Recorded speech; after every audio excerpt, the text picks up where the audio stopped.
This is one of those obscure Old Testament stories that a lot of people have not heard of, like that one where, excuse me, where Elisha calls down a curse and bears maul the kids. That's one of those, this is kind of one of those obscure stories a lot of people are like, huh? Maybe because Elijah's stories have overshadowed Elisha's stories. There's a lot of similarity, and you got one, you got them both. Elisha is like Elijah Part 2, and we can only fit so many stories into the children's picture Bible, so I'll just kind of skip that. Maybe it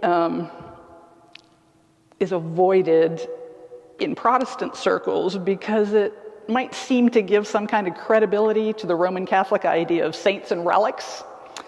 And you know, in Protestant circles, we're not going there. So it's just one of those stories you just kind of like, yeah, what do we make of this? I don't know. Let's just not talk about it. No, it's part of Scripture. We're going to talk about it. Maybe because it's so odd that we just don't know what to make of it. It's it's serious, but it's kind of scary, and it's holy, so you don't feel like you should laugh about this, but it really is rather funny.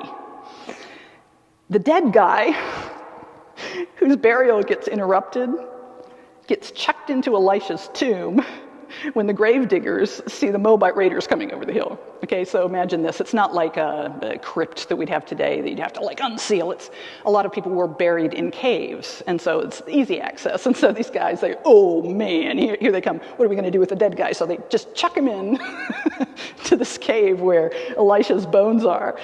Can you imagine the jolt that poor dead guy gets when he suddenly bounces up and finds himself alive in a tomb?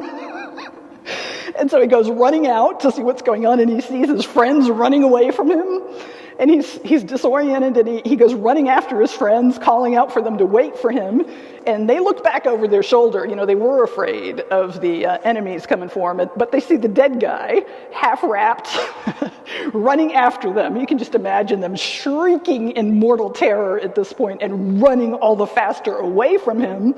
And the poor dead guy, who's now the alive guy, is completely befuddled. And he looks over his shoulder then to find what's going on, and he sees a band of Moabite raiders coming for all of them, so he probably yells and runs faster after his friends, who are by this time completely out of their minds with terror. That's the way I'm reading the story. And I just have to laugh. I mean, I wonder if the Moabite raiders had seen what happened. And if they did, what they were thinking about this. Maybe they didn't see it at all, but can you imagine the newspaper headlines about this story?